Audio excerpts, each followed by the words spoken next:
Hi everyone, welcome back to TWIP Live. I'm here with Frederick Johnson, Frederick Van Johnson. See the van is who key. has made an arduous journey to Petaluma, to my backyard. You have no idea. Came all the way up here to be in my backyard. Yes, That's literally in your backyard. Isn't that? No, it's literally this is my backyard. You can tell because it's got the big green egg, which is very important. Anyway, so today we thought we would talk a little bit. We thought we'd have a little casual fun. You know, we were just trying something a little bit different. And today we thought that we would talk about our bags. Yes, our camera bags. You've done, yeah, camera bags. Yes. Not the bags. Not below the my bags under my eyes. eyes. Got to sleep well last night. Yeah. So we decided to talk about camera bags. I don't think I've ever shown anyone my bag. You did a long time ago, but it's changed, I'm sure. No, we've been the holdouts. We've gotten everyone else to show their bags, and we've been the holdouts. So we decided this is it. I've shot a video of Nicole going through her bag. Ron, I think, has gone through his bag. I have not talked about what's in my bag, but I only brought one. I didn't bring my entire kit like you did. Just brought. This is what I travel with. When I get on a plane, this is what I got on my plane. Yeah, okay. That's all I'm saying. I think you should go first because I don't want mine to be anticlimactic. Right. So one thing to know, folks, is that if you have questions, if you go, you can see it on the stream. I mean, I think if you're looking at us, I think it's over on that side or that side. I don't remember which side, but one of the sides you can click to post questions. That's a feedback loop, and I'm going to see it here, and then we'll answer the most popular ones. So not only can you, if you don't have a question, go ahead and sign in, because you can also vote for the questions. So you can say, I want this. This is more important. This is less important. So definitely take that into account. Now's your chance. Now is your chance. So all right. So what's in your bag, Alex? What's in my bag? Okay. What's in there? All right. So I got a surprise in mine, by the way. It's a little heavy. So one good thing is here you can feel it. It's a good workout. Jeez, what is in this? So yeah, like a tablespoon of dwarf stars. All right, so I am pretty obsessed with my DR467. So this is a Kata DR467. This is the second one I've had. Very nice. It's used. It's traveled. This one's been on a couple continents. Yes. And this one had a little loop here, which was a big addition to the new Kata, and I lost it, so now I have to get another one. But what it is it loops so that when you put this little zipper over here, this zipper here has this you can put a tripod in. So you can drop a tripod leg in, and then when the loop's here, you can loop a tripod next to it. So I don't usually, that's not a standard thing that I carry, but I use it a lot when I'm on the road and I need to put that in. You need an extra pair of hands. Well, the other thing to remember is that anything attached to your bag is your bag. So if you're carrying a tripod, you want to have a way to put it outside your bag if you want for carry-on. Is that true? Like if you're getting on a plane and you have a tripod in one hand and your camera bag on your shoulder, that's two things. But if I strap it on this, then that's one thing. Yes, I've had that conversation with them. Airport security.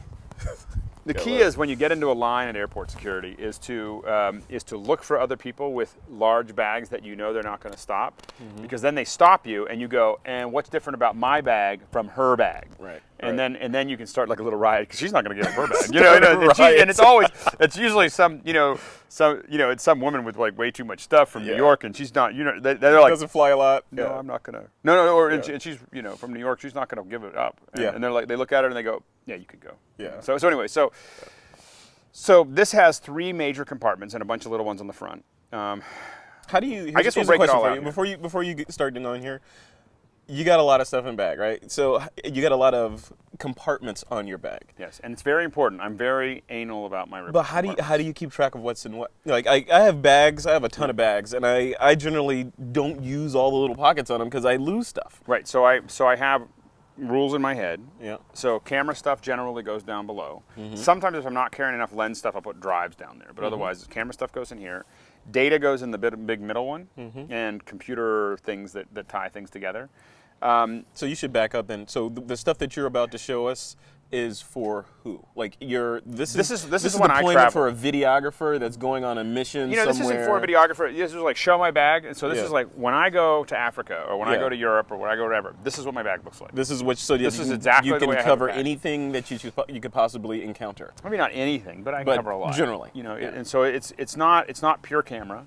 Yeah. It's really like I thought it would be more accurate because I never do a pure camera. So I figured I'll just show you how I have it packed. Okay. All right. So you're going to see professional versus advanced amateur. So anyway, so there's the bottom I have the camera, and so if we pull this open here, So this guy pops open. I like this. You just kind of open it up here. I like you the can open yellow this in out. there. That's cool. Yeah, the yellow tells you that it's there. It's easy to see things, easy to find things. So I've got a 5D here, and so 5D. And typically I'll have on the 5D I'll have a 28 or 55, 50 fast. I've gotten kind of into the 1.4. This is the 1.4, yeah. Yep. And this is is this 2.8? I think this is 2.8. That's 2.8. Yeah. The 50 is the 1.4. This is what a Canon feels like. It's not bad. It feels bigger and heavier. Yeah.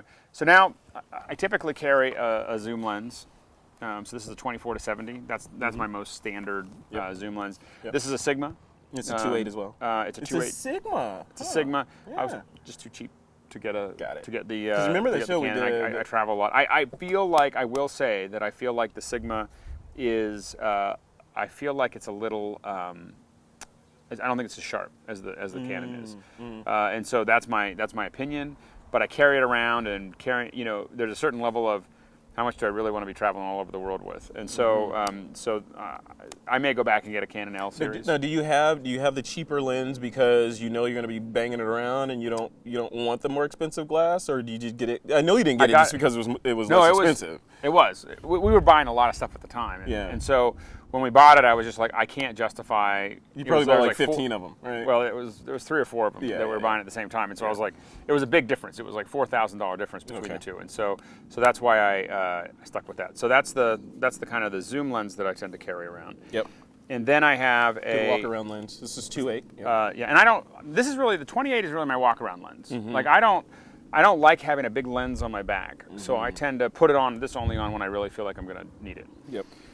This is my little pano.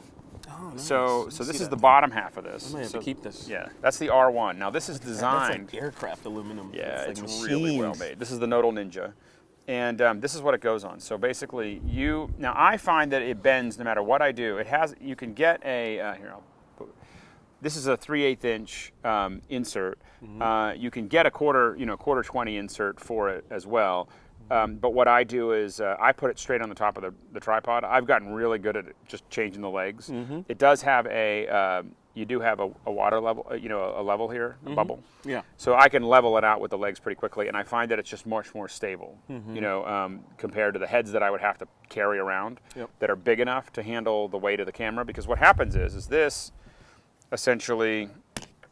What's nice about this is so small. I mean, I've been using big ones for a long time. And what's great about this is, so what this does is the camera actually just hangs on the back of this tripod. Yep. And then you basically just, it's kind of hard to do by hand, but you just turn it here. And so you can set it to a couple different increments. And it's rotating around the nodal point of the lens, which is the point where the light beams remember this little cross, thing right? is here. So so that's the nodal point, and it's gonna rotate right around that. Perfect. And so and you can put it in your back pocket. So what happens is if you're running around shooting, a lot of times I'll be in a scene, I'll be shooting a whole bunch of locations.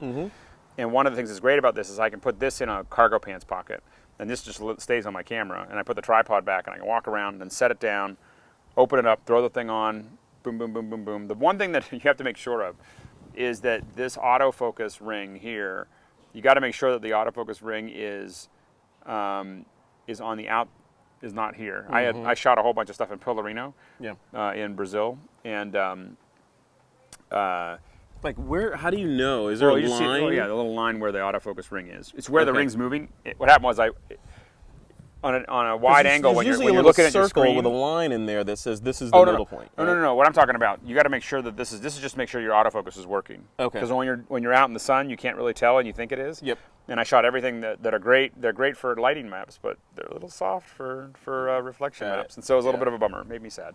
Got it. Anyway, and then this was I just keep this inside of the bag because it's against metal. I don't want my lens against piece of metal. Yep. So that's what's down in the bottom. So it's immediate access, boom, I'm ready to go. I can open it up, and I don't want to put a lot of other stuff in there because I want to be able to get to my camera quickly. So front pockets. So now what I have is I have some general data on one side, and I have kind of personal stuff and interface like my iPod general stuff. Data. Well, there's more. There's more in the center. So no, I actually moved this. So and I actually have rearranged this. So this is my headphones. This is just these are I've got a whole bunch of these. This is one. These are the Etymotic. Yeah. This is Etymotic, my backup. Etymotic. So I always have 2 of them because you know, can't be without. Because you lose them. That's why. I just want to say is 3 flanges. Yeah. The other ones are just. Why? You got what? Why? Because they really go in. I mean, they go in, they stay in, they don't move around, you know, and so that's what's in there. Now this is. And they got the mic on there too. And then I've got a bunch of these. So I got the little glyph for my iPod. My iPod. Oh, this was the thing that was on. Yeah, so put your Kickstarter, right? Yeah, this is the Kickstarter thing. So you can take this little glyph. This is just great if you need a little something to throw your camera onto. That's awesome. And and so it's got a 1/4-20 on the bottom. Yep. And it can, you know, sit in a whole bunch of different ways and everything else. And so it's a great little. The glyph is a cute little guy. So I keep that in there. Yeah, that should be in everybody's bag. And then I have the. Now this is a little bit more than the glyph. So this is the gimbal, and I don't have my case on right now because I just had a battery on it. Yep. But the gimbal is. I should go get it. Maybe when you're getting ready. I got one. I'm going to show mine. Oh, you're going to show yours? Oh, yeah. So you know. So this is the gimbal tripod accessory. Yep. So this is when I'm getting a little bit more serious, and I attach it on. Yep. So it's all good there. You're serious about your panoramas. So this thing is like. Oh, I shoot. This is like you know, the Incredible Hulk version of the gimbal. Right? Yes. This is actually just for my headphones. So this is the Etymotic research bag, but what I have in here is just like more earpieces. Why? Because I'm gone for a long time and they get dirty. Oh. And then I also have the way to clean them. And I have the little inserts that you have. I also have, this is very important for travel. Oh, for the airplane, yeah. And you got to have somewhere to keep it. You'll find that I keep almost everything in bags. Yeah. Like I don't like a lot of free-floating materials. That's a good tip because, you know, like a lot of people say, okay, here's a bag. I'm just going to throw everything in there and then lose it, right? Connect it anywhere. Oh, yeah. But that's why it's in this front pocket is that, you know, what I'll typically do is I'll turn it on. Well, first of all, what is that? Because people may know what that is. So this is a MiFi, and it's a 3G connection anywhere. Okay, you know, so here's my question. So this is a Verizon iPhone that does that, right? It can act as a hotspot up to five computers or 5 devices can connect to it and then share its 3G connection. Why would I want that over this? The reason I use this one is because my AT&T, if I want to do that with my AT&T and make it a hotspot, I have to give up my unlimited bandwidth, my unlimited data plan. And you're on AT&T because you need. Well, I got it, and I have unlimited data. Ah, okay. So I have, you know, so I don't want to give that up because it's unlimited. So if you're on AT&T, if I switched to a hotspot, they would make me get off of that program. They would. And then I would be in the 5 gig world, and I couldn't live like that. And you do that much data? Yeah, I do. Like, what are you doing? Like, when you're mobile, I'm that you would need that much data? constantly uploading, downloading, watching movies, doing stuff. I mean, my iPhone is the thing I probably use the most of anything. So I don't think there's anything else in there. So now this is, so anyway, but what I do, I want one of those. By the way, as usage, I oftentimes keep it hanging out a little bit to remind me that I have it on. Otherwise, I forget. Oh. You know, so it's and that's protected, right? Only there's a password. There is a password now. Can you name that network so that it's like? No, it's just is what it is. You can always tell that at the airport you'll see like 6 of them. You know, but they all have their own number, their own name. Okay. But the other thing though is that if I'm at the airport, a lot of times I will tuck it back in. I'll leave it a little tucked out. Yeah. But it's a lot. You'd be surprised how many people in the airport actually know what that is, and they'll come over and go, "Hey, do you mind if I?" Really? It's like an uncomfortable conversation that when you want to say, no, I really want my bandwidth because I really use it, and so I don't, you know, because it halves, right? Like if 2 people are like, there's a whole lot of no, and so anyway, I would love to see you say no to somebody at the airport. You're like watching YouTube. Well, and you're like, no, I'm actually using all my bandwidth. Usually at the airport, I'm working. Like I'm trying to upload a file right before I get on the plane, or I'm trying to download something right before I get on the plane. So it's like the reason that I have it is because you just never know what you're. I don't use it. I try to use T-Mobile because I have a T-Mobile account. Yeah. I try to use that at the airport whenever I can, and then anyway, so that's. You know, it'd be cool if they had like a user setting that you can turn on like a beep that beeps every 5 minutes to let you know it's on. Still on, because there's a lot of times I burn it out. Yeah, you know, and it would save you. You're like, oh man, I'm on the plane. I've been broadcasting my Wi-Fi signal. Exactly. So the middle one is my personal stuffs. Yep. So what I mean by that is that. Travel with. Oh, those are for the wife. Yeah. So for the wife. And then I have some 5-hour energies. Nice. This is pretty typical when I'm traveling. It's just like I need a little punch. So I have those. Very cool. And then I have I have some Nutrisystem bars. Nutrisystem bars, by the way, you know who turned me on those? Like somebody told, I forget who it was. It might have been Robert Evans or somebody. I was second shooting it was for. Me. No, it was a wedding. I was second shooting at a wedding.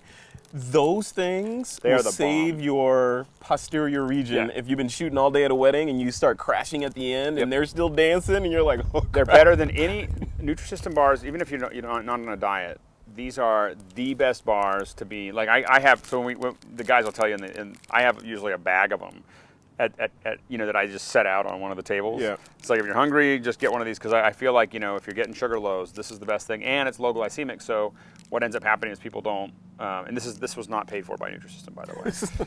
But if you're low glycemic, what happens is you don't get a big spike. Okay. So they're good. You get a little, like a ramp. Yeah. So where can you buy those? You have to order them online. You order them on. You have to sign up for Nutrisystem. I think you can do a la carte. But I'm when I don't go out somewhere to eat, I just kind of eat Nutrisystem so I don't gain any more weight. Really? So and I just don't like thinking my about diet is Sara Lee TV dinners. See, Nutrisystem's a little bit better. I think it's a little better than Sara Lee. Yeah. All right. So then, front pocket is just lots of data and so on and so forth. So. Oh, geez, look at all this. So there's a couple things here. So these are great if you don't have one. This is a Pelican case that holds little. Is that like a true Pelican case? Yeah, it's a Pelican case that holds, and I have it holding memory cards here. Let's see, let me turn it over here. So it has 30. You can get them for SD cards and so on and so forth. Now, this one was just from a shoot, so it was labeled. That's why it's there. Now, a lot of times, this is a trick that I thought I was very good at doing. Everybody does it. You're flipping it. Yeah. So everybody flips these. So when they're used, they're flipped down, and when they're not used, they're flipped up. And that way, when you're in the field, you know what you're grabbing onto quickly and what not to grab. Why do I see like all kinds of different cards in there? Well, there's a couple extra ones here. This was from a shoot. I just grabbed it. It was just, and so they had one extra card. But you can stack cards in there, and that's nice. It's, so it'll hold. It feels sturdy. I like that. It's designed to hold 4, but you can actually put about 8 of them. Withstand, like you could drop this out of a plane. Well, that's the whole thing. It's watertight. And this is watertight. This is a Pelican case. Wow. It's watertight. You can drop it out of a plane. I like it. It is. Yeah, it's the key to the operation. Pretty much. Literally. No, it is the key to the operation. Yeah, you lose this. It's easy to lose too. I've got a bunch of these. So. It's black. It'll just hide in the shadows. Exactly. Charger. Yep. Nothing much there. Power supply. Much I go back and forth, and I finally decided to take. It comes with a big cable. Yeah. It's just too much space, so I took it off. Nice. So. But then when you're in an airport and that outlet is just 3 feet away from you. I have a solve. What's the solve? My power mace. All right. So I got this in Japan. I was like, I didn't buy. I got this cable. You can't really find these cables in Japan, outside of Japan. So this one's kind of cool. It's got this little bendy thing that lets you go any direction you want, which turns out to be really useful when you're at the airport trying to figure out. Trying to get in between two. What are you going to do and everything else. And then it has one on the end.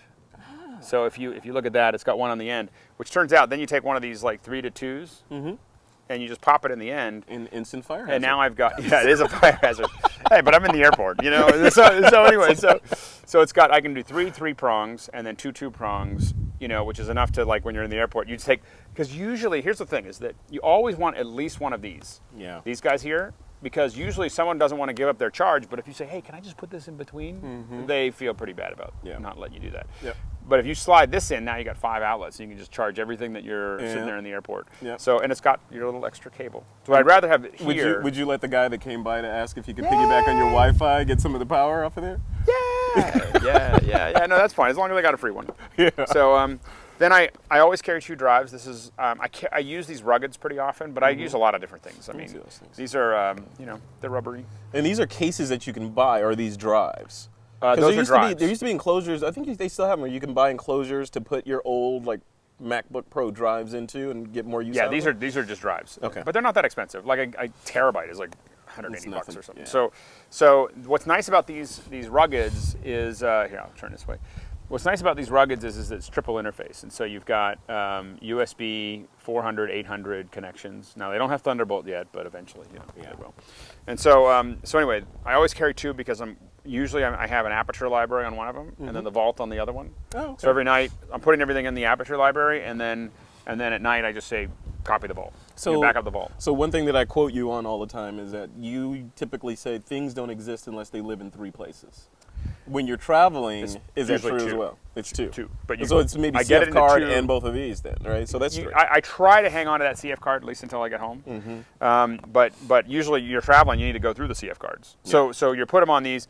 I think 3 when you're traveling. What I do though, a lot of times is that I will keep one in the bag, and then when I'm going out, I'll keep one in a bag with me or something like that, or in one of my, so that if someone robbed my room, I'd still have my data. Oh, right. And if someone robbed me, hopefully, I mean, if you get robbed in both places, you're just. Then you're just going to the bar. Yeah, exactly. So then and then this is my Skype connection. And also, if I have to do a podcast or I have to do a voiceover or whatever. So, some people this doesn't look like it's like my habit. Like I got a little heroin. I'm like, where do you gonna put so sometimes I'm a little stressed out. If somebody steals all my stuff, I bring out the black bag. I bring out the black bag.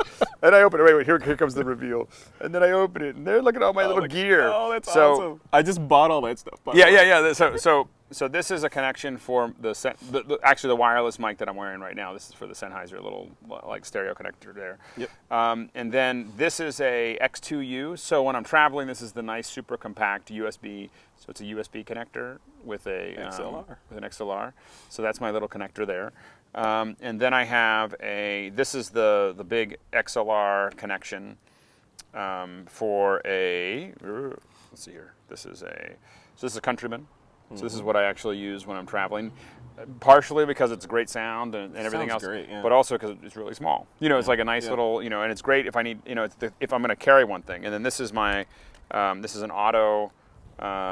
This is my IFB. I got that too. You got that too. So. Yep. But you got. I got to point out something about the Countryman. I love the sound out of that thing. Yep. And I ordered mine. Here was my experience when I ordered it. So it turns out that they come in a variety of shades. Yes. One of the main shade that it comes in is this one, which is flesh colored. Right. Some flesh color. The darker shade is called mocha.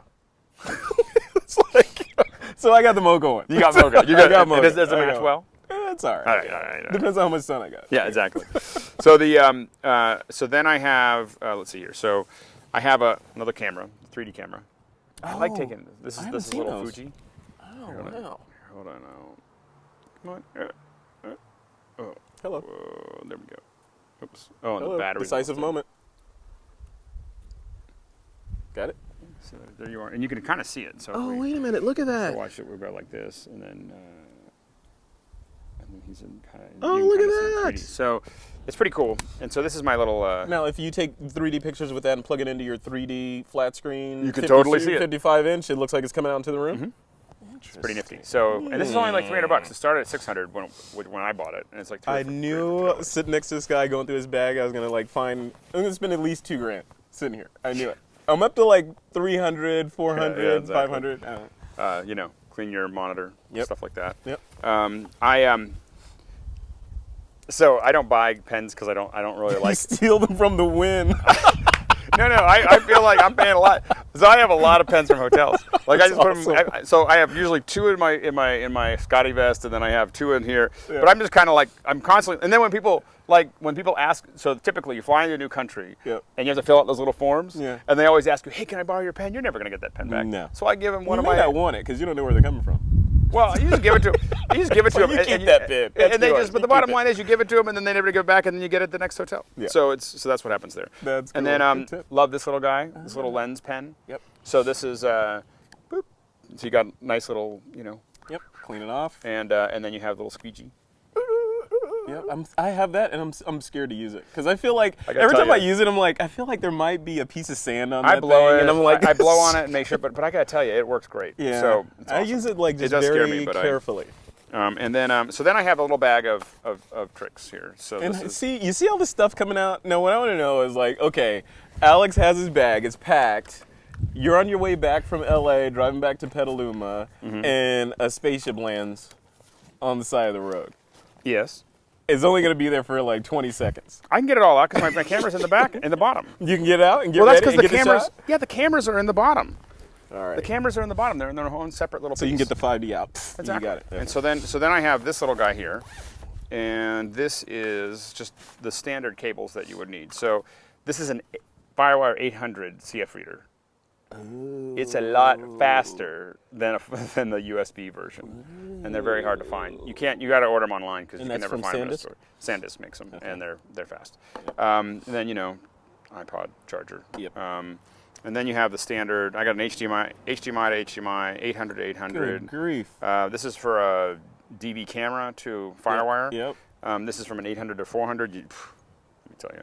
These are old. Wow, look at that. And then a little adapter. Well, it's just like to make sure that you can get from legacy stuff into your new computer. Yeah. And soon then, you'll be replacing this with like FireWire 800 to Thunderbolt. Lightning bolt. Yeah. Lightning bolt, So hotels oftentimes don't have Ethernet. So the cool thing about hotels, by the way, is normally they don't have they don't they have often Ethernet don't. cables. Yeah. Yeah. when you hook your laptop, so a lot of us have an iPad, an iPhone, and everything else. You hook your laptop in and you sign up to the hotel for $14.95, and then you tell it, you go into your preferences and say, share my Wi-Fi, share my Ethernet connection over my Wi-Fi, my pirate signal. and then everybody in the whole room, and if you get two adjacent rooms, everybody in both rooms now have a connection. And you don't have to worry about that. Yeah. So you know what we used to do? Here's a little slight anecdote about that. We used to do that same thing, and I wrote about that in the book that I wrote. And you share a network, like we did this in Vegas, and you name the network something like, for a good time, go knock on room so and so. That's the name.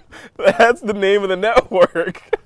And of course, you make it one of your friends' rooms. So it's a practical joke thing, It's how geeks play practical jokes on each other. That's not. And that's the name of the network that the entire range around. What I'm always amazed at is like you open up a network and you see someone's drive. Like I am always curious, like someone leave and if they leave their drive completely open, which you'd be surprised at how many people in a hotel will leave their drive completely open.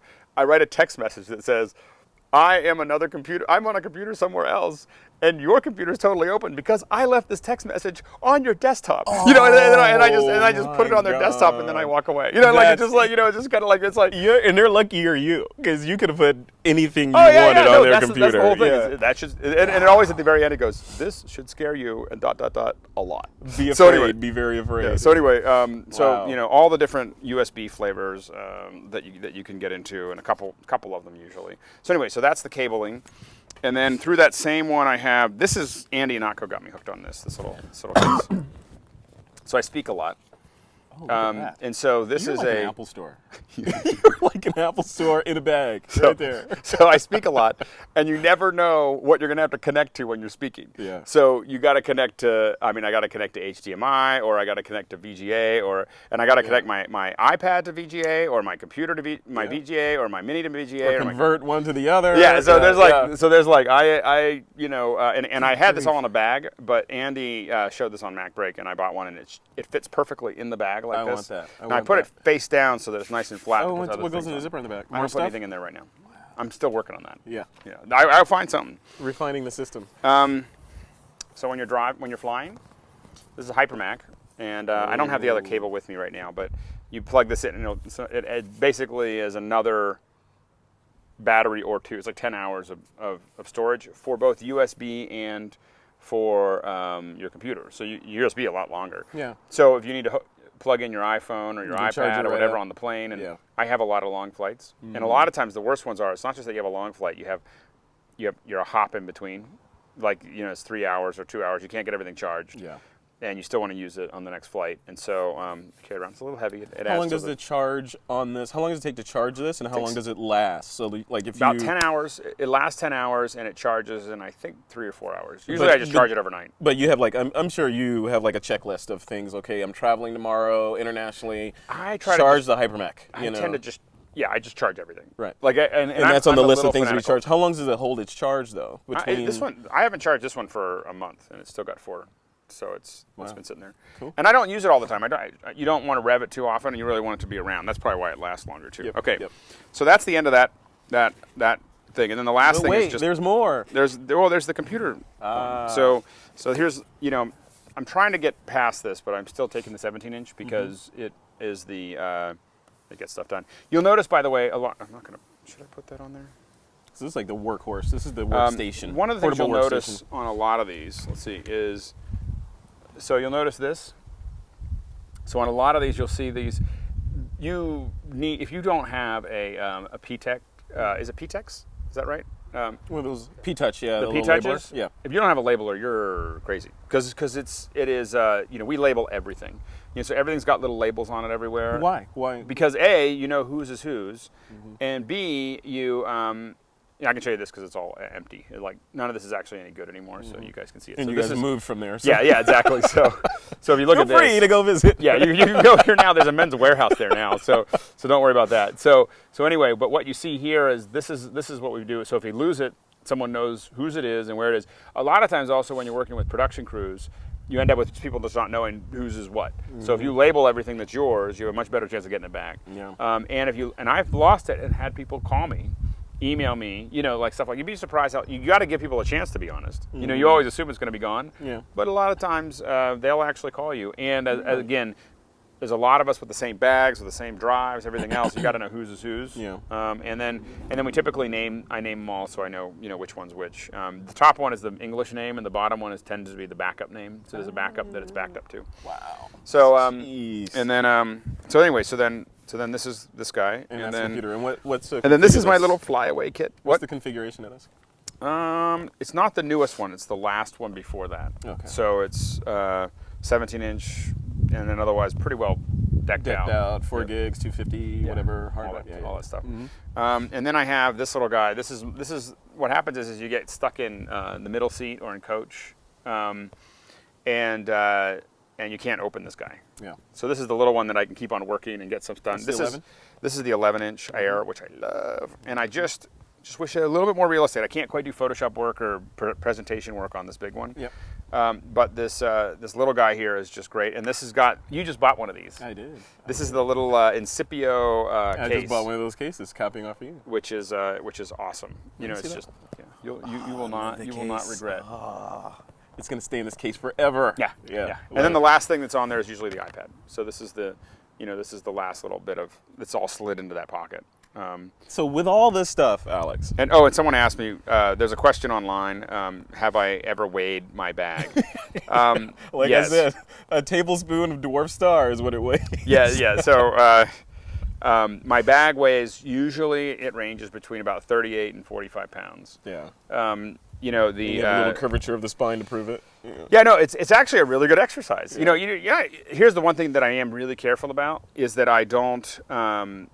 What I am careful about is that I don't put it over one shoulder. I will pull my back out. Yeah. Like I know when I pull my back out that I was carrying it for X amount of distance. But it's a backpack. Why don't you just? That's what I always do. Yeah. So I always pull it over both shoulders, or I put it on my roll-on case. It's got a little. So it turns out, that I was thinking about this insert. It says insert trolley. Yeah. This also will go right over your bars on your roller case. Of your carry-on roller, yeah. Yeah, so you just slide it right over. Oh, that's awesome. And so then it's pretty compact, although it becomes very top heavy. Does that bag have a place for you to stow the straps? Like, no. Some bags have little zip-away things where you can hide the straps. It doesn't have that. No, it's okay. And then the but it has, I saw on the bottom, it has the rain guard, doesn't it? It does have the rain guard. Yes. And I don't have it with it, but it has it. It's usually they're built in, right? No, I don't think this one's built in. I'd have to have it. I don't have it. Yeah. I have it, but I don't have it here. Got it. And you do need it because you think that you zipped it up and everything's fine. Mm-hmm. And you're carrying a gallon of water with you. Yeah. So what was I going to say? Oh, so we're waiting back. The one thing that's very important is that you have to act like it's very light when you're checking in, because there's a lot of really particular Emirates and Qatar Airlines and a couple other ones. They'll want to weigh it. Yeah. And 40. Oh, but they won't weigh it. You got to get. They won't let you. If they see you lugging it, then they're like, oh, let me weigh that. Yeah. They're like, hey, can you throw that on there? So it's really important to act natural. Yeah. And so, choke back the tears. Well, the limit usually the limit on a checked bag in a lot of these is like 20 kilos, which is like 42 pounds. And that's for the checked bag. That's the limit that they're going to let you do it in coach. Yeah. And then it gets, so the thing is, I'm carrying something on my back that's more than the checked bag is allowed to be. Yeah. So there's a whole lot of upset that could happen if they actually get it. Now, the other thing is I have a Scotty vest, which I'm not going to show tonight. Yeah. The Scotty vest, in case you're wondering, can hold about 35 pounds of gear if you need to. You're that guy. What? You're that guy. I don't do it. It's all empty because that is actually my backup. Okay. It's like if someone gives me a weighing problem, they can weigh your bag, but they can't weigh your jacket. That's interesting. Yeah. But I went through it in Heathrow when they were only doing one bag. Yeah. And they said, and I put a whole bunch of stuff. I had this little one of those bags that folds into itself into a little postage stamp. Yeah. And then you pop it back out, and it's all there. And So I just pulled everything out and I just unloaded everything into that bag. Yeah. And then I go and then I pulled it out of the bag and put it in my because you're only allowed to have one bag after the terrorist attacks. Yeah, yeah. So I put the jacket through it, and the guy's like, the guy behind the thing is like, that is, bloody hell, you got all this, and he's going on, and I said, he said, it's like his bag, and I said, but it's not, it's a jacket. That's awesome. And so there's no weight bag limit. that wears like a jacket. There's no weight limit to a jacket. So and then what you get right to the other side, you go around the corner and you take everything out of your thing and put it back in the bag. And so anyway, not that I would ever do that in the United States, yes, of course. But anyway, so anyway, how many different bags do I own? I have no idea. I have 2 of these DR467s. We've got. I keep giving them away, and they keep multiplying. When you speak at events, people give them to you. But the ones that I actually use are these 2 Kata bags from my backpack. Now I have a lot of Pelican. I have like almost every Pelican case made. I mean, the company does. And then I have I've got a couple Timbuktu bags. Someone was asking, do I use a smaller bag? And I have a little Timbuktu bag that just barely fits my my little 11-inch and my iPad, so I can slide those 2 in. So if I'm doing kind of a light trip, that's what I Alex, take. you know what's going through my head as I look at all this stuff? This is a lot of stuff. So you're prepared clearly, but if you lose this bag, almost nothing. Well, so the thing is that everything's insured. The company insures everything, so everything's insured here. The data is backed up. Yeah. I don't keep. You back anything to the cloud when you're in the field? A lot of times I'm not in places where I can back to the cloud. Yeah, but it's getting easier. That's getting easier. Yeah. I do post the most important photos I find somewhere I can go, and at least post color-corrected JPEGs. Yeah. Up, so that I know that I have some record of it. And at 23 megapixels JPEGs, they're still big, but they're not massive. And I can get them up to the cloud, and then they're better than nothing if the worst case happens. So I do the best I can with that. Yep. But yeah, so someone has insured. Yeah, I have different kinds of travel insurance. We have a big rider for the company. I've got, of course. So you're covered. You're Insurance. covered. But then I guess my point is, of course you're covered. Anyone who's traveling anywhere with this kind of gear better have insurance. And then I'm careful. I don't walk away from my bag. Right. But then what do you ever consider? Like, okay, well maybe I should not have all my eggs in one basket. Maybe I should split these up a little bit. It just gets hard to manage. Now, one thing I will do oftentimes is I will lock. I have a lot of locks for my Pelican cases. And I'll tend to, in a hotel room, if I'm going out and I don't want to take this, I'll lock it into a Pelican case. Have you ever had anything walk from a hotel room? Yes. Really? In Vegas. Vegas? I was on the first floor, and I had. What hotel? I still miss it. Some crappy hotel. Yeah. That's why I don't Wynn? do it. No. Yeah, exactly. I was slumming it in the Wynn. The Wynn, No, and it's actually one of the reasons Cosmo, I tend to stay in nicer hotels. I use Hotwire hotels to save money, but I tend to stay in 4-star or better if I can, if I can afford it. I can't always afford it, but I do the best I can to stay in that because then I don't worry about it as much. Yeah. But a lot of times I will pack stuff into my. I'll tend to pack stuff into my Pelican case and lock it, and when I can use the safe. So, like for instance. This stuff is small enough with my laptop that has the most important stuff and my camera and stuff like that. I can fit all that into the safe that's in the hotel room. So the things with the data that I'm really worried about and the real pricey the irreplaceable things. Yeah. A lot of times, especially if I'm in kind of halfway in, halfway out, I'll definitely put it in there. What did you have walk? It was a Nikon. It was the 4000. It was the one little one the weird one looked like a spaceship that twisted in the middle. Yeah. It was so awesome. So I still miss it. Anyway, so boy, I got a lot of questions here. Once you get to mine. Let's see. Yeah, we're gonna get to yours. So go ahead and pull yours out. All right. And let's see. Show notes. We'll work on show notes. Mine is going to be much less tripod. What do I bring? Impressive. What tripod do I bring? It's a Manfrotto one. I think it's a 190 is the one. It's just the right size with a ball head on the top, which I take off when I'm actually doing the piece. CF reader. It's a SanDisk 800 CF reader. What methods do I use to identify and label my equipment? They all have. I use the P-Touch for actually doing it. And then and then we have naming conventions. That's a whole other talk. Yeah. And then the last one is how much of a hassle is it to go through customs? It's generally actually not. The stuff that's in your backpack is generally not a thing that customs really pays that much attention to. In some countries that are press sensitive, you got to be a little bit more careful, but it is rare even in African countries that like Zimbabwe that's a press.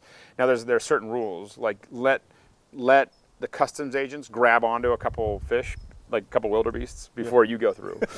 So act like you're still waiting for your bag, and you wait for the line. You watch the line. Send like the all the limping zebra in No, first. totally. And you just keep on. Even if you have your bag, sometimes I'll let my bag just go around and around and around. Oh, there it is. After and then awesome. and then as they grab on and then start to have the conversations, you just kind of keep on going through the thing. Very Jason Bourne of you. Yeah, so you just kind of wander through. You wait for the commotion and wander out. Yeah. But generally, it's I'm not doing anything bad with the stuff, so it's also not a problem. Yeah. But I haven't had any trouble with this. Now we do take stuff through customs that's like heavy gear, and then that is we're not going to talk about it this time, but it's good. It's a good discussion that we'll discuss carnets. So there's a carnet system that you probably never heard of. I've never heard of that. There's a system that says is that related to carnage? Sometimes it feels like it. Or carne asada. Carnets is a system between about 100 countries, 80 or 100 countries. Yeah. That basically it's an organized system between the customs that says you declare, I've got $50,000 of equipment in these Pelican cases,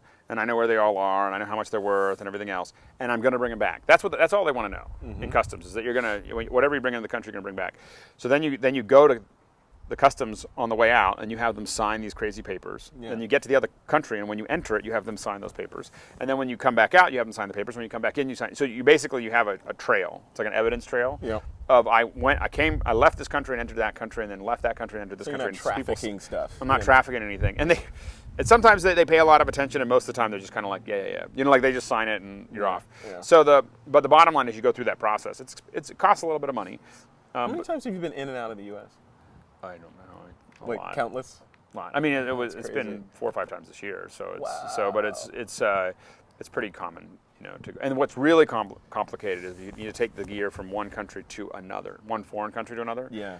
And no matter how hard the carnet system is, it's better than not having a carnet system. We went to Ecuador and there's no carnet system, and then what you do is you hire a guy who will make things work, and you don't ask any questions about that. You just say, I'll pay you to make sure that stuff gets in and out.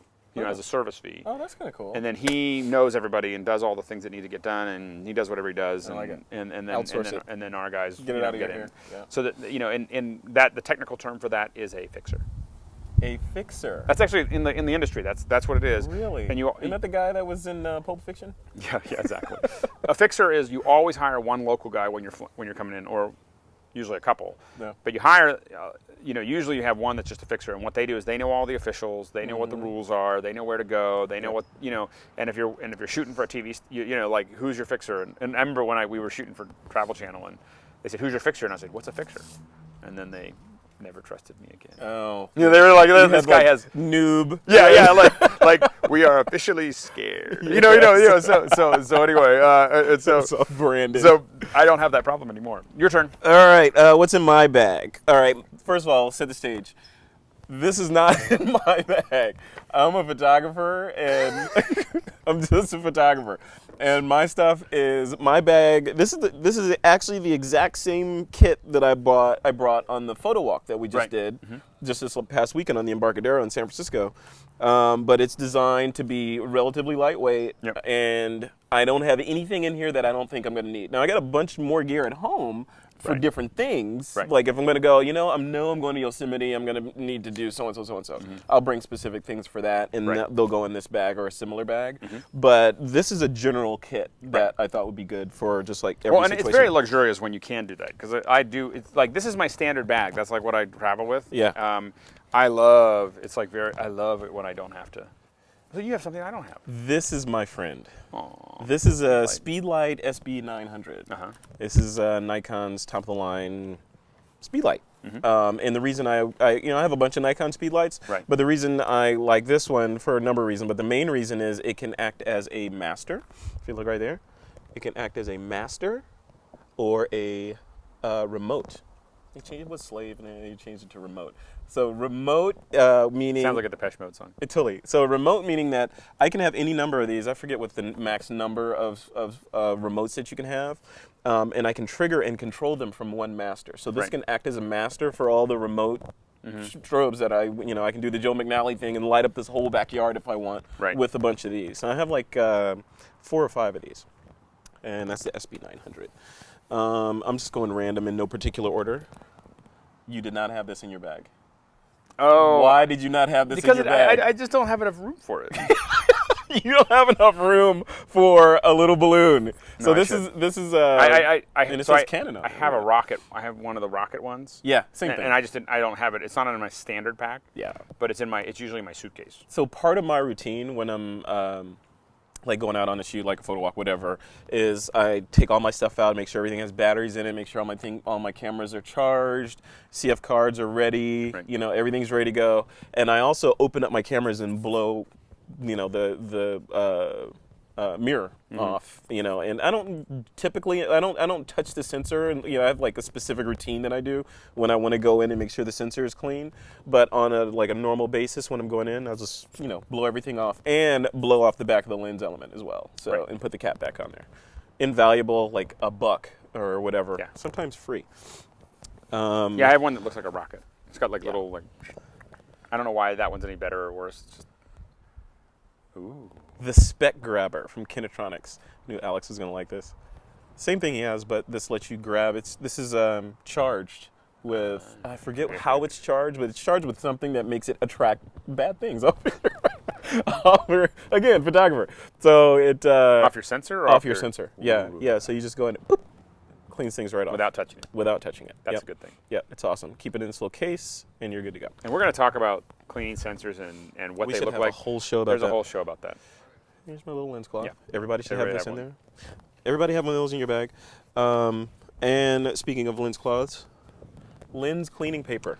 Yes. Lens cleaning paper, always in my bag, as well as my trusty G9. miss Not my a G10, not a G11, not a G12, G9. The G9 was the best one. This is my baby. It's my rock. This thing still works great. It has some. I bet you mine still works great too. It probably does. This is great. Stays Somebody in the else bag. has it. It's always ready. It's always charged. Somebody stole it? You lost it? I left it. You left it on the plane, yeah. I told you, I'm going to get on the plane after Well, I you. left it. Yeah, exactly. Everyone wants to get on a plane after Alex because And you showed this, but you showed it without the case. This is the, what is this? The gimbal.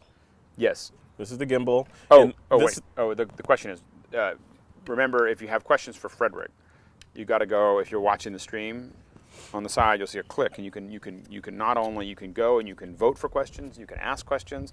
You want to register in there. It's awesome.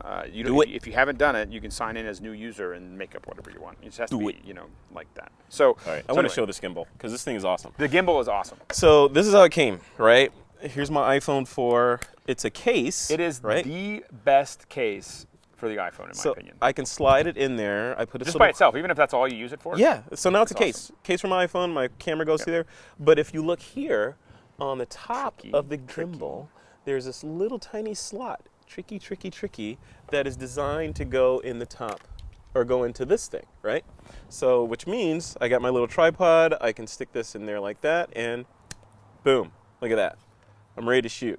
So I can shoot, I can do panoramas. The cool thing, like Alex's, I forget what the name of that thing was, that expensive panoramic thing you have? The R1, Yeah, with the Nodal Ninja on it. Yeah. This lens is positioned precisely over the nodal point is right above the pivot point of this tripod. So as I do panoramas, it's spinning right over the top there. So you're not going to get, you go from doing a panorama that's like this to doing one that's like this.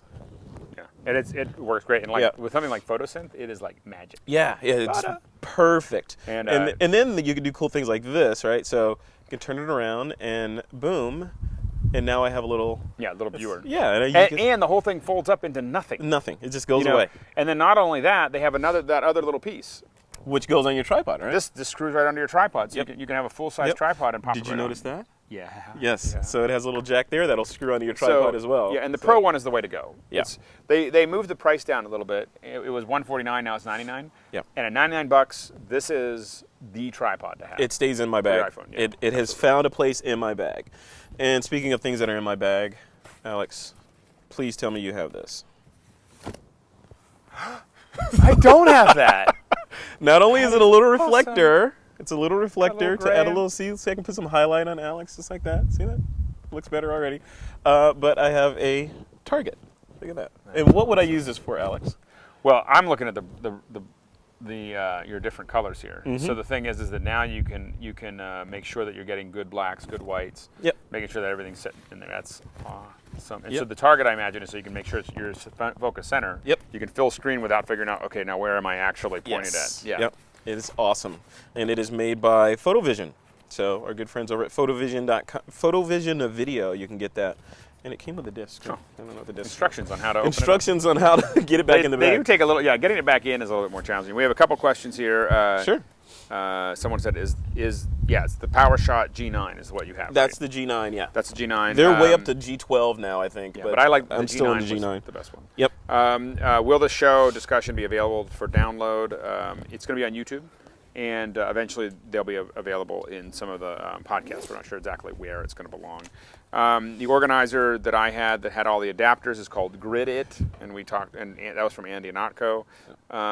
The specific model, I had a Kata 467. You have, what's yours called? This one is, geez, I knew they were going to ask that. It's a Low Pro. Low Pro. Something or other. Something or other. .com. No. You. I'll find it. It's on the back. All right. I can't. Oh, there it is. It's a Low Pro CompuTrekker AW. It's just their generic standard. CompuTrekker AW. Okay. CompuTrekker AW. Yep. CompuTrekker AW. Okay. All right. Back to our regular what else is in my bag? Look. But wait, there's more. Another Nikon SP900. You know, because you can never have too many. It's so funny. I don't like any, and you have like, this is like your. To me, this is like wow. You know what? Here's the funny thing is I think other than the gimbal, I think that we have a completely different bag. Yeah, there's not much. Yeah, different missions, right? Cool, yeah. But you'll notice on the top of this, there's this Honel Photo little Velcro thingamajigger there. What's that for? That's for my little snoot. Little light modifier that folds up and goes in the bag. Very snooty. It's very snooty. It has an issue, right? So I could just stick it right on there like that. And I prefer to be a bit more diffuse. Thank you very much. Not only can I just, make a little point light source, but I can open it like this. You can do all kinds of little crazy stuff. Put it on the side like that, and you get a little, make a larger light source. That's awesome. But, this fits in the bag. It's good. Take it wherever you go. Love it. Honel Photo. This is probably the most expensive episode many of our viewers have had in a long time. That's all I got to say is that I know it's expensive for me. I'm like, you are going to laugh at this next thing. And clearly I need some help with this. It's cute. I have a USB CF card reader because I don't transfer that much data, and it's been working. I'm glad I have this now because I have a small computer now that only has this on it. I have, by the way, just to be fair, I have a bunch of USB readers too. I usually carry a backup just in case my FireWire burns out. The 800s have a tendency to burn out. Oh, really? In many things, and so I always have a USB one as well. As a backup. Yep. All right. Just a little foot for my strobe, so you can slide in there. I can sit them on the table if I need to. Penguin. You never It's know penguin. how much you need these. They're very awesome. And here's my Pelican case for my CF cards. Similar to yours, but I like yours better because it's cooler and slicker. Same type of thing though. Very similar. Boom. All my cards in there. But can you drive a truck over it? Maybe, but I'm not going to do that. Maybe I'll do it empty and then buy one of those. But I like yours because yours is like slick and it'll just slide in the pocket. And this one, I think they gave me this one for free. That's why I'm using it. All right. Boom. There you go. What else is in here?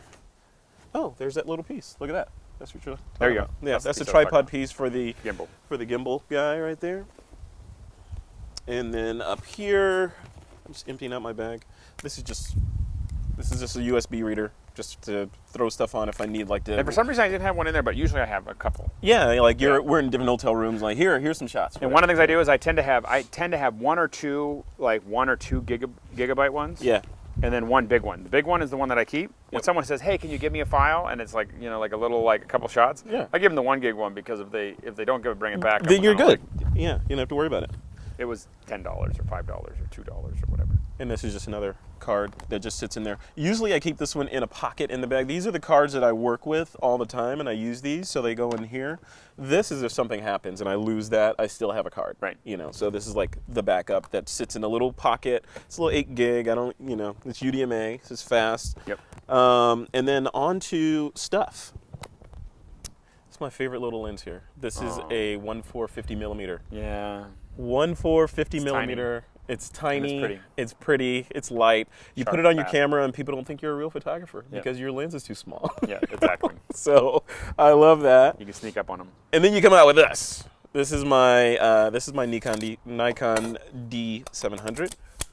Boom. Loaded for bear. Loaded for bear with a 24 to 70 millimeter 2.8 lens on it. Yeah, it's ready to go. work. Boom. And on here, I have a little hand strap. You'll notice there's no camera strap on here. Right. And you know what? That might be a business idea, because there needs to be a way to securely change your mind about how you want to carry your camera around. Because sometimes I want to carry it like this. Yeah. And sometimes I want it dangling on my shoulder. And I will say, I don't suggest this.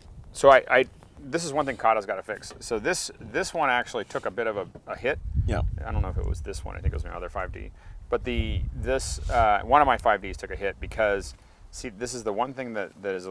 So when I'm actually traveling, a lot of times I'll tape this. Yeah. Because this popped right here. Yeah. And I was in Paris, and it just popped off and off my little. Did it hit the camera ground? went. It did hit the ground. It was very traumatic. It was one of those things like you can feel it coming off, and you're like going. Like suddenly I feel lighter. Yeah. It's like I'm going to grab it, and you don't grab it. So. But that's that. So this is a Nikon D700 with that lens on there. This is a very good lens. Yes. I love it. This is one of the sharpest lenses that I've ever seen. Boom, right there. And inside of it right now is 32 gigabyte UDMA card. Fast. Very fast, ready to go. My other walk-around lens is this guy, 14 to 24. Yes. That's awesome. Look at that. Hello. That's a lot of glass. Look at that. There's a lot of glass right there. Right there. Look at that.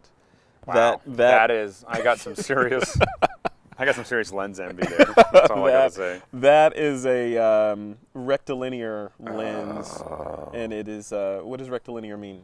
That means it tries to keep everything square. Yeah, it keeps everything square. Instead of going like this when you're looking at a fisheye, it keeps it flat. Yeah, it's awesome. As much as it can, So if you're looking up at a building's still gonna. But regular photos look regular. Yep. That's awesome. Yeah, that is awesome. Very awesome. Very awesome. Very expensive. Jealous. Very expensive. I'm jealous.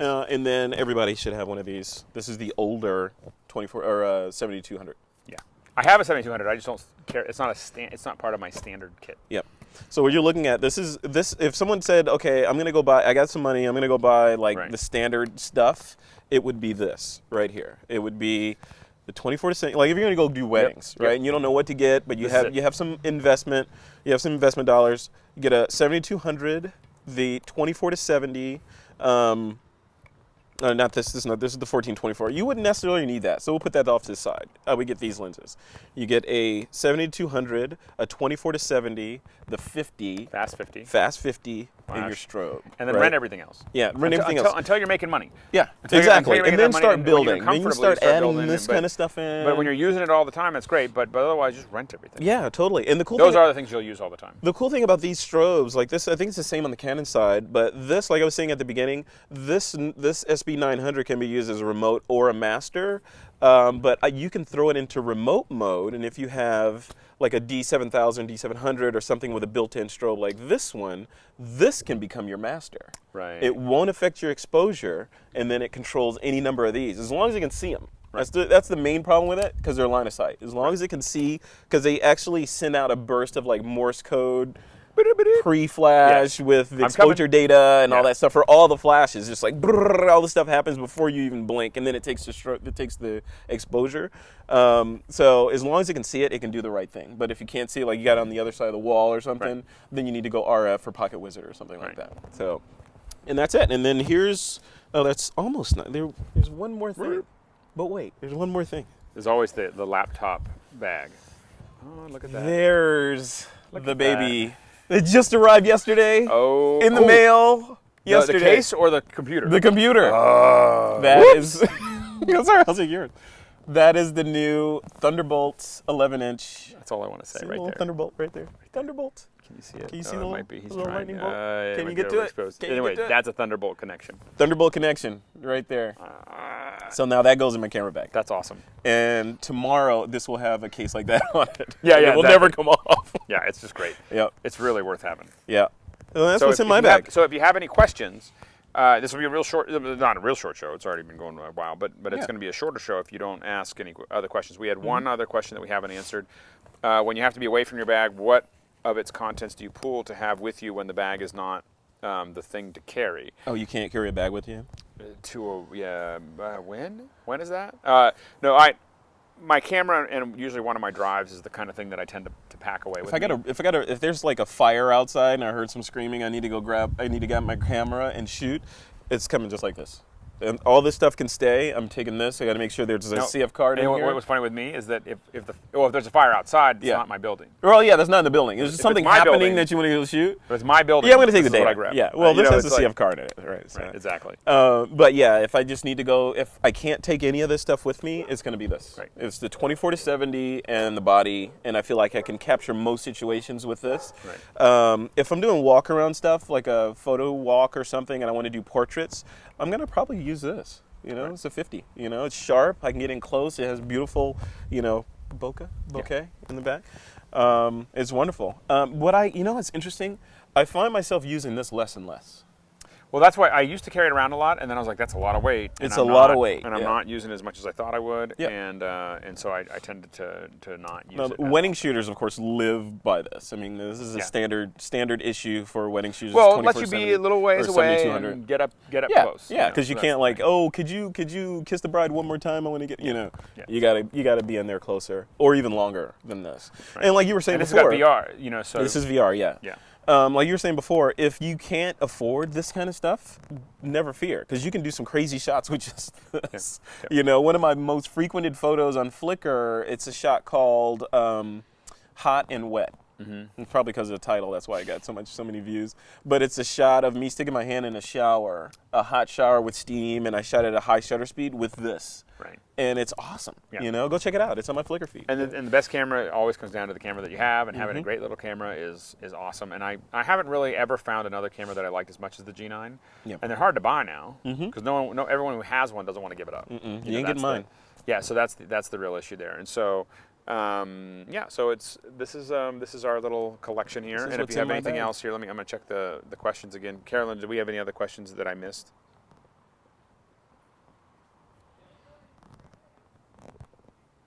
Well, I'm looking at that's interesting because they I was looking at popular ideas. Hold on, let me go to recent. I was in the wrong section. So when do you carry a backup camera? Normally, always.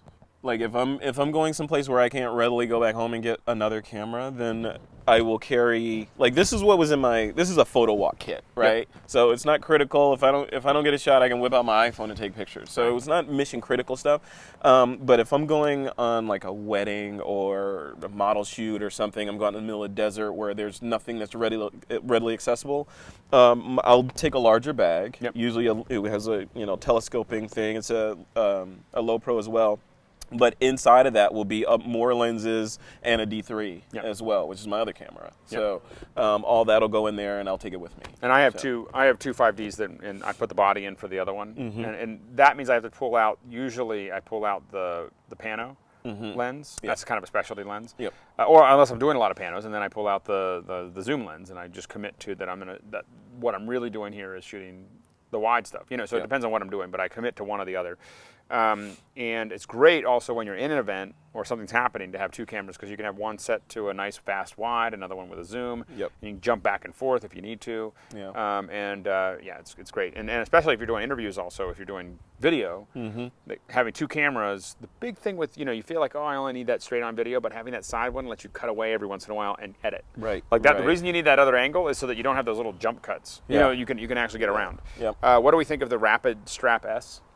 Is that the one where you can pull it up? Those are, I've got one of those, and they're cool. But for me, I've never. I think I used it at a wedding once, and I just felt like I was weighed down, right? Because I like to be ninja when I'm moving around. Like that's why this strap is on here, because I like to just like boom. Okay, I'm gonna get the shot. Boom, boom, boom, boom. I'm done. You know, like having all this like gunslinger stuff hanging off of me is like just for me personally, it's just too much. Yeah, I tried it, and I'm like. I'll just go back to the bag. And I think it looks cool. And when I tried it, I liked it. I just didn't get around to actually buying one. Yeah, that was kind of my thing. You can have mine. I'd like to try it. I'll bring it up next time you come up. let's see here. What things must every photographer have in his bag? What are the absolute essentials? A camera. A camera. Yeah. A memory card. So a camera, memory card. I would say a strobe. I don't carry a strobe, but yeah. Well, it depends on what you're shooting, right? So you can, a lot of people are afraid of these because they're like, oh, I'm a purist, I'm a photographer, I only shoot with available light. This is available to me, so I can shoot with it. It's available. You never know. Like out here, if you know how to use strobe, then you can wield it, right? So like out here, say we're doing shots of you outside, and there's light. There's enough light for the D700 to get a great exposure of you. I want to shoot you, but I want some warm light inside that room.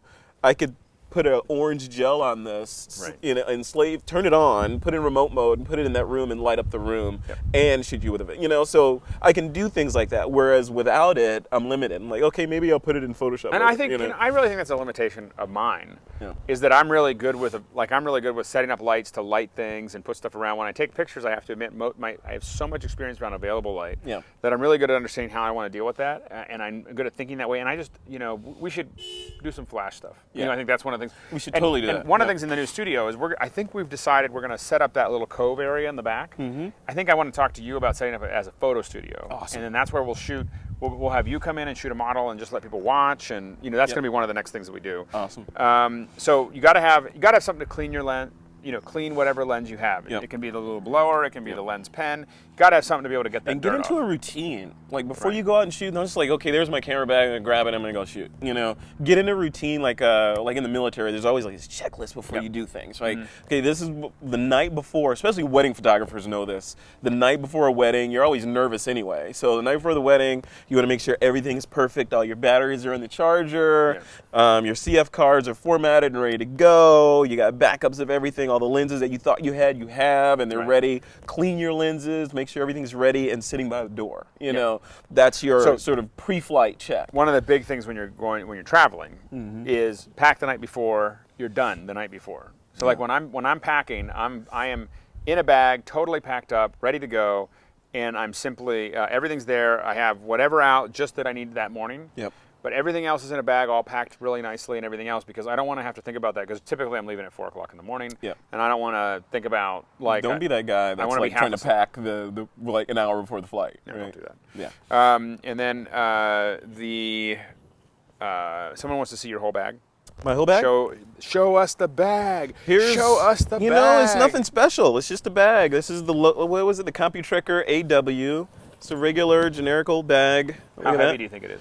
This is maybe 5 pounds, 4 Full? pounds. Oh, full? Maybe 30 pounds, something like that. And then the back, the cool thing is there's a little... I would always buy a laptop camera bag area. With a laptop area. Yeah, laptop area. Even if you don't think you're going to need it, you're going to need it. There's my camera strap. Oh, there you go. Right there. Exactly. Yep. The upgrading to a better camera, 5D or D700, that's a real... either or. That's like Nikon, Canon, Mac PC. Do you like video? Yeah, that's the whole thing. If you're shooting video, Canon all the way. Yeah, right. Canon's way ahead of Nikon on the video, and so that's why I bought the cameras for mine are video cameras that also shoot stills. This is a brilliant camera, but it shoots no video. Yeah, so this is behind the times. So I have a video camera. If I wanted to shoot video with this kit, my options are my G9 or my iPhone right now. Right. The and then light meter. Do we carry a light meter? I don't. I don't carry one in the standard pack, but I do have a light meter. I talked about it. The Sekonic. Do we have that Sekonic around? Hold on. I have a different one than you. I have a different one than you. I very rarely use it, and I know real photographers are rolling their eyes right now, but I very rarely use that. I don't use that one. I do. Brent got me stuck on this one. Is this your colorimeter too? Yeah, this is the color meter. So this one is a little different because I have to match colors, and lux and colors are the point. Right now it's measuring lux. Let me change. Yeah. So here you have, so I can say, okay, I want to measure, and right now it's 87, 30. And so, you can turn it up a little bit and you'll get a slightly different reading, 91. So it's very, very cool right now, as you'd expect. But you can also, I can change this to, so this is my lux, which is also useful. Again, video stuff over there. Yeah. Right. So, and I can do foot candles as well. And you can do f-stops and shutter speeds. So no, this doesn't have f-stops and shutter speeds. Oh, so it this doesn't? I think that they got to make money somewhere. So they get you stuck with two. It's like a line of code they could have put in there. I know. I am bitter about it. I was like, really? Crazy. Really? So, Wow. but it is a great. It's really useful for me when I'm trying to match stuff because a lot of times you're trying to prep for something and it gives you somewhere you can do it. And the little case is nice. You can put it on your belt. Yep. So that's the one I carry that I've just recently got. I can't. Oh yeah, I carry it around all the time. I've been doing it for years. I've done it since our live stream with Brent By, and he showed it to me, and then I watched it and I resisted for a couple days. Like I'm not gonna get it. I'm not gonna get it. I'm not gonna get it. And then you got it. Yeah. Yeah. I actually had a job that needed it, and what's the future of CF cards, or are SD cards going to take over? I think SD cards will eventually. I think so too. But the X ones that are supposed to go up to like 2 terabytes and be insane. like 120 megs a second or something. Clearly, so they'll take over. They're going to take over. I mean, but the CF cards are still faster, and you get more on them. I'll tell you, one of the main reasons I had ordered the 13-inch MacBook Air, and I canceled the order because Joseph Linaski talked me into getting the 11-inch. So I got the only reason I wanted the 13, and I told him through Twitter or IM or whatever, was it has the SD slot on it. Yeah. That was the only reason I wanted that thing. And one of the main reasons I switched to this one is the aspect ratio is 16:9. Yeah. Nice. For screen recording, that kind of stuff. Well, it's still is it? Oh yeah, it is. It's 12. It's by 720 exactly. Yep. Yeah, and we bought an 11 and a 13 for an event where we were using them for graphics engines, and I kept the 11. And Luther has the 13, and he likes it a lot. Yeah, so he likes it a lot. The But whole screen and for there's me, no stretching. I was like, no I'm going cropping. really big or really small, but I don't want one in between. So just for me, because I already had a bigger laptop, that seemed to make the most sense. So I have the 15-inch still at home. Right. So you still have that other one. Should I keep it or should I get rid of it? Does it have is it the one with the Express card? Yes. No, it's not. Oh, okay. Then It's the one before. Nah, I wouldn't bother. The one before the Express card? The Express card's has been in there for a long time. No. God. What am I thinking? It doesn't. Does it have like the little slot on the Yes, side? yes, it does. It does. So it does, until it all does. the Thunderbolt Yes. stuff comes out, I tend to want to keep it because you can connect it to Firewire things and that all you that. need. Okay. Well, you can connect it to certain things you need. Once Thunderbolt is completely out there and doing its thing, you won't need to worry about that. You think we'll see an iPhone with Thunderbolt on it? Sorry, that's all I can say. You can't even think about that. I can't even think about it. What is our best macro lens? What do we think about on a DX camera, like a D90? Oh, like a D90. That's a good question. I don't know. I don't shoot a lot of macro, and so I don't have a lot of input on macro No, lenses. I don't. Something either. we should do some more research on. Oh, the Canon 100. That's awesome. So Really? Brent, who's on the Steadicam right now, All right. is can they see the Steadicam? They gotta- you gotta show the Is it going in the Steadicam. live feed? It will be in a second. Okay, so we're gonna put it in the live feed. It'll be a little behind. It won't be totally linked in. There we go. There's the Steadicam. There it is. Look at that. So we're experimenting with our little Steadicam, and we see them. We see something. You're just zoomed all the way out, so we're actually getting a little bit of that. We're getting your. There you go. That's Look at that. Whoa. So anyway, Crazy. we're. I feel like I'm in the movies. If anything, how do we protect our gear in rainy, wet? Anything to put a bag for that or umbrella? Well, this bag, like your bag, I'm sure has in the bottom here. It's really cool. Like if you Mine comes as a separate piece. open it up, look at that. Then you pull Right it in over. there, and then that goes over the bag in Yep. the rain, Yep. and it's attached so you can't lose it. I lost mine. I didn't And lose Alex it. It's lost packed his. somewhere because it doesn't. That's mine why doesn't it's have that. attached to be Alex proof. Mine doesn't have that. I don't think. No, it doesn't have that. But other than that, a low-cost, cheap solution would be just go to the grocery store and get some large bags and put your stuff in it. What you can do is like, it's not recommended, but if you have, You always know you're in trouble when. when I hunch down like this, but if Don't you tell anyone I told you. if you can like get a baggie or something and cut a hole in it and push the lens through it Yeah. and put the rest of the baggie around the camera and shoot through it, and that'll save you. And this is for dusty conditions as well. Keep the dust and stuff off of it in a pinch. But there are purchasable solutions that do a much better job. But sometimes you don't have time for that. What's a good starter camera and lens to get? good starter camera and lens on that's It's Nikon camera. open question here's the deal. because As it a depends on how much starter- money you have and to also, start. and also right? how much video you're going to do. Once On the again, Nikon if you're side, D7000, no question. Right. If you can muster The that. Rebel is a great. The Rebel for $400 or $500. I mean, you can get the last time I looked, you can get a Rebel and a Fast 50, like a 1.8. So the 1.4 is a great lens, but if you are getting started and you can't quite afford all of that, Yeah. and you're trying to stay under $500, you can get a Rebel and get a 1.8 is like $100. Yep. And I shot on a 1.8 for years. You know, it's a great little camera. I have some of my favorite shots I've ever taken on the 1.8, and so I think that the a Fast 50 and that is a great way to get started. And then you can branch out, maybe do a zoom. Like the next lens I would get is like a 24-70. Yep. You know, and then I like a little wider lens. You know, I like to go to like my You little can do some 28 is like, landscapes you and know, stuff, it's yeah. not even landscape. Just like when I'm shooting around on the street, I want to have enough to get the buildings. I shoot a lot of buildings, and So that's a good point. It depends on what you're going to shoot as well. But definitely the first lens you should get should be the 50, right? So I just that's a think good walk around lens. and a lot of times you can take a lot of pictures of landscapes, but the ones you'll generally remember are the ones you took of your kids or your friends or your family or whatever. And so the ones that are going to make them look magical is that Fast 50. You know, it's the cheapest way to make them look magical. And I think everybody in my magic family is the fuzzy background. that fuzzy background makes them pop. Yep.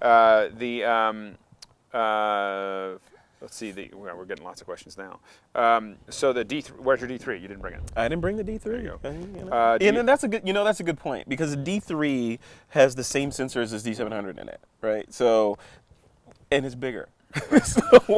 so why would I bring that? Why would I carry around, that big old camera? Unless I want to be impressive and like, hey, I'm a photographer. Look at this and put this lens on it. Now I'm really and put a flash on there. Now I'm the real deal. Yeah, Otherwise, this camera's works great. great. A workhorse. Yeah. What camera do we bring in our bag for time lapse? Do you do any time lapse? I don't do any time Does lapse. this do time lapse? I think it does. Yeah. But I haven't done it. I do a lot of time lapse. I use the Ricoh R10s. I also just got a GoPro that I'm doing testing with. Oh, nice. Little GoPro. I want to do these behind the scenes, so I got a GoPro with a head thing, so I can like be talking about stuff and have it all. Wait, hold on. You have headgear there. Here, you can answer. You can answer questions in here. Color targets. All right, let's see. What's the next question? Frederick, where's your D3? Ever use an X-Rite color checker passport? Yes, I have used that. If they're asking what I think they're asking, so the one I use is a Gray Tag Macbeth. And it's a color chart that has a bunch of colors on there, and neutral gray and black and white on there. And when you're shooting a scene, like a model or whatever, you can put that thing in the scene and take a picture of that first, and you have a reference. Yeah, exactly. And when you go bring that thing into Lightroom, you can use your eyedropper and sample the neutral gray, and everything else will be balanced. You can base all your other subsequent exposures on that one, and then lock them in just like that, instead of twiddling and fiddling. And you do have headgear. Yeah, that is. You need a helmet. What? You need a helmet to keep yourself from So I got this one for behind the scenes stuff, so that it's got this great wide angle. That's insane. Did they actually make? Yeah, this comes with it. It comes with. I bought it as a little thing. Now they have attachments for everything, so you can attach it. And this, by the way, you can. I want that. You can loosen this, and then pull it up. So you can do like POV. I want that. So what I want to do with it, what I'm planning to do with it, is do stuff like I can show you how I'm working somewhere. Oh, yeah. And just go like this, and just make sure I don't do too much of this, or you'll get sick. But this is a little GoPro, and these GoPros. I mean, everyone's using these GoPros. I mean, I don't think this can't be done. Those run like a couple $100. They're like $300, and it shoots video. It shoots 1080p video, as well as it does great time lapse, and it's in this case is waterproof. Yeah. So waterproof or water resistant? It's pretty close to it. They'll tell you water resistant. Well, it's not a housing that you're going to go scuba diving with. Right? People suction cup it to their surfboard. Oh, okay, so it's waterproof. It's pretty. Yeah. Now you probably don't want to go like exploring the Titanic with it, but yeah, exactly. Yeah. But what? 10 feet? Yeah, that's waterproof. And then they have a case that'll hold two of them and sync them together, so that you can do 3D. So I'm ordering that tonight. Yeah, it's awesome. I'm ordering it. Where'd you buy that from? I bought it at Best Buy. I was doing some tests, and I just walked into Best Buy and bought it. You buy things from brick and mortar stores? Every once in a while. What's the matter with you? I didn't. I was there, and there it was, and I was like, I've been waiting to buy this for a long time. I'm just going to get it right now. Get it. Yeah. Uh-oh. Yeah, my phone died. Uh-oh. So I don't need to have this in my ear anymore because my phone died. You are no longer connected to They did the not Great charge North. it correctly. I spent too much time on the phone today. So What's next? I'm a new 7000 owner. I Ooh. understand the DX crop factor, but I'm a little confused if I can buy FX lenses for my DX format camera. Yes. Could you describe how to and understand how that works or will not work with the DX camera? Oh man, that is a large discussion. In a nutshell, it's going to crop down, Yeah. right? But yes, so the camera that you just purchased. Who am I looking at? Over here, over there. Whatever's red. See, Whatever's red. So what you're looking at, this is a Nikon F mount. That's going to work on your camera. This will work on cameras that were built 10 years ago, 15 years ago. Nikon F mount, standard, beautiful, bulletproof. But the issue is with this camera, it's an FX camera, which means it's full frame. Everything that this lens sees, or the majority of what this lens sees, is going to translate down to the sensor in the camera. Your camera is DX, which means it's cropped. And you know what the crop is? It 1.2? 1.6. 1.6. Yeah, so you're losing 1.6. So if I think like a 50 millimeter lens just really acts like an 85 millimeter. Yeah. 80, So it basically if this is your cuts in. if this is your field of view with a full frame, with yours it's And Ron likes it. cropping Ron always in. talks about he likes it because he always says I get a little longer lens. with it, yeah, you know? I don't know. I like Yeah. wide angles. I think it's fine. I think it's fine, and it's again like we were saying before. It's all about the camera. It's all about the camera that you have, and Right. or what you do with that gear that you have. We can work miracles with this. Because people like 50 years ago would look at the stuff that's on this table and just be like, "Oh, aliens have visited us." Right, you know, exactly. And they were taking great photos. and they were doing great photos back then. They didn't need all this stuff. So so the point is.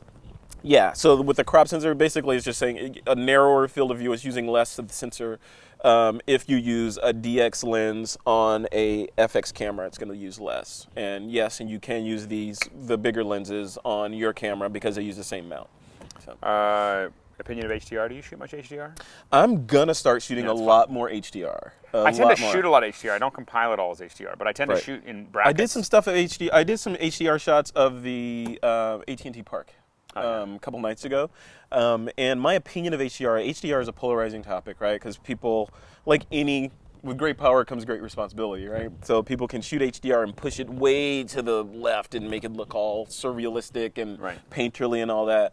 I'm a little more reserved in how I do things, so the way my HDRs typically are going to start coming out is they'll be more, I want to use HDR to more accurately render what the eye saw at that time, right? Because when you're looking at a scene, like we're looking at the scene of this yard right now, much better exposure than our eye. I can look at the sky, I can see blue sky, I can look back down and see detail in the shadows behind the shed over there. Right. If I took a picture with that, then the sky's going to be blown out or the shadows are going to be lost. Right. My eye automatically compensates between those two in a split second. I can replicate that in HDR, so that the whole scene is rendered properly, and that's what I'm going to use HDR for. And I think if you search, I should put more on Flickr, but there is if you go look at Alex B-E-E, like a bumblebee, but Alex B. Lindsay, you'll see one HDR I did from my roof when I was living in San Francisco.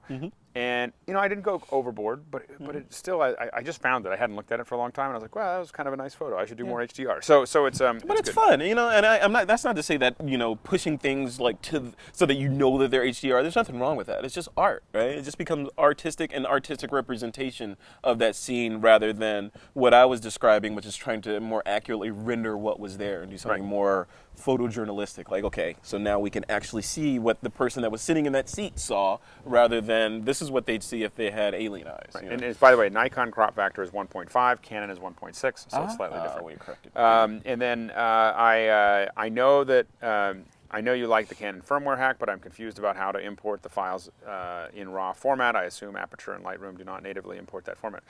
They do import RAW. And I believe they import the ones from the hack. But the RAW that's been hacked. I believe that they do. Okay. I don't know for sure. I'm really excited about it, but I've actually not hacked the cameras. I keep on. It's like a big plan. Yeah, you've been talking about that for like 2 I'm years. embarrassed. I won't talk about it.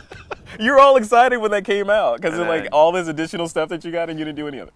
Because then here's what happened was I got excited because I got all excited and then I decided that the real answer was a sensor with an iPhone slotted into it. And then I just didn't want to play anymore. I was just holding out. Yeah. So we saw. I sent you a link to that, right? Yep. We're almost there. We're almost there. And I think we're pretty well caught up here. So if I think we've gotten all the questions that came in, or almost all of them. We talked about white balance. adjusting your white balance, custom or in the PP. Mm-hmm. D3s, color targets, X-Rite color checker. Did you talk about that? Yep. And so I think I'm going to do one more refresh here. This is kind of nice with the question. That is really cool. I like that. This is our new little technology. I like that. It's not our technology, but it's a new technology we're playing with, and it's worked out pretty well for the. Did we use that for the last show? The last did not. live stream? This is brand new. Cool. And that was in my popular ideas. We already answered the popular ideas, and we have time to answer the recent ideas, but I think we're almost done. What do we think of 500pics.com? Love them. We interviewed them. We just interviewed them for the show. Yeah. Check it out. Go thisweekinphoto.com, search for 500px, Yep. and you'll see there's a whole interview there, lots of comments. It's a great site. I love it. I love large photos. In that interview, I asked Yevgeny Chibatarov, I think is how I pronounce his name. He's one of the co-founders. I asked him what he thought about Flickr specifically, and were they targeting Flickr as like, okay, they screwed it up, we're going to do things differently? And he said no. You know, they're just trying to doing their own thing. Yep. They're just trying to build a really cool site that's by photographers for photographers. So I love it. It's an awesome site. So check it out. Well, thanks for coming out. Thanks for braving the thing. This is kind of fun. This was little awesome. Backyard fun. Little. We gotta do this again. You know, we'll definitely do it there again. should have been like something on the barbecue. Well, there is and something an on egg. another barbecue. So this barbecue has a technical error right now. And a barbecue have a technical error. So my big green There's egg. no chips in there. My big green egg. There's some bugs in it. No, my big green egg has a seal. Yeah. And if you leave it for a long period of time at 850 degrees, Yes. that seal makes the top glued to the bottom. And then you have to. It's not glued anymore. Okay. But we haven't gotten the new seal on it yet. Okay. I got a little distracted and I left it shut and opened and it was. And you messed up the egg. But the egg is now being. We're working incredible on it. The next time you come. Inedible egg. The next time you come. It'll be ready. It'll be ready. And the big green egg is the bomb. So I know you used it once. I was here for. Yeah, and so anyway, but thanks for coming up. We'll do this again. Yeah, we will. We did it in the studio. We're trying the backyard. We're going to try other places. We're having a lot of fun. A lot of this is still R&D, but I love this idea and I love being able to answer people's questions. And we should do one live somewhere in San Francisco. That would be awesome. We'll think about it. Mm-hmm. We'll think about it. And then so we're gonna right after this ends, we'll go into the after show, which we'll talk technical stuff about the show. Yeah. Remember that it's 6 o'clock every week, and there might be 1 week in September that we miss, but outside of that, every week we're basically having a something live. So next week is Gear Media Tech, so we're gonna be talking about video gear. So today was photo gear mostly. Next week we're going to talk about video gear. I think Brent Bai is going to be back in the house. We just posted his color talk today. I'll put the post up. I'll tweet it. Very cool. And that was awesome. That's what got me hooked on this. It's an expensive talk because you'll end up buying one of these. Yeah. Soconic should have sponsored it. That's all I got to say. Yeah. Well. So anyway, but just write a letter. F stops and shutter speed is all I got to say about that. Yeah. So anyway, but thank you guys so much, and until next week, and then until next month for TWIP Live. Yep. We're just right back at you. Yep.